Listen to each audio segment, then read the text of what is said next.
2019 বিশ্বকাপে Aiden মার্করামকে bold করেছিলেন সাকিব আল হাসান।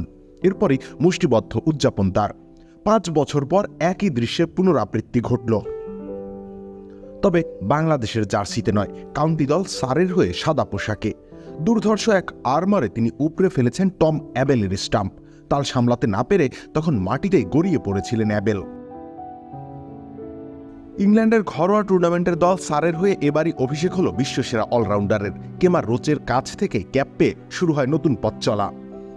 সূচনাতে অবশ্য রংধনুর রঙে নিজেকে রাঙিয়েছেন তিনি। প্রথম ইনিংসে একাই নিয়েছেন 4 উইকেট। তার বোলিং দাপটে 305, 6 উইকেটে থেকে 317 রানে গুটিয়ে গিয়েছে সমারসেট।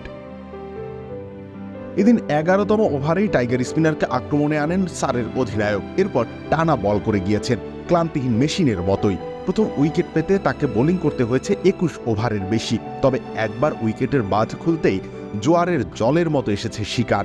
খামেরা তো দাগ হয় কিভাবে? এই যে ভাবি, দাগও যাবে রাগও যাবে। নিন চাকা সুপার হোয়াইট। একই ওভারে আলব্রিজ আর ওভারটনকে ফিরিয়েছিলেন সাকিব। এরপর রেন্ডেলকে আউট করে পূর্ণ করেন নিজের 4 স্রেফ উইকেট দিয়ে অবশ্য তাকে মূল্যায়ন করা যাচ্ছে না। সব মিলিয়ে সমারসেটের বিপক্ষে 33.5 ওভার বল করেছেন তিনি, অর্থাৎ ইনিংসের দ্বিতীয় সর্বোচ্চ বোলিং করা ড্যানিয়েল ওরালের চেয়ে দ্বিগুণ। এত সময় ধরে বোলিং করা কিংবা এত দ্রুত বল হাতে তুলে নেওয়া এমন রূপে সাকিব আল হাসানকে সাম্প্রতিক সময়ে কবে দেখা গিয়েছে তা নিয়ে যথেষ্ট সংশয় রয়েছে। সাম্প্রতিক ফর্ম ভুলে তিনি যে নিজের পারফরম্যান্স, বিশেষ করে বোলিং নিয়ে বড্ড সিরিয়াস, সেটার বলার অপেক্ষা রাখে না। পাকিস্তান সিরিজেই প্রচণ্ড একাগ্রতা নিয়ে খেলেছিলেন এই তারকা। এখন ভিনদেশি একটি 4 দিনের ম্যাচেও নিজেকে উজাড় করে দিচ্ছেন। ভারত সফরের আগে বাংলাদেশের জন্য এর চেয়ে বেশি স্বস্তির খবর আর কিছু হতেই পারে না।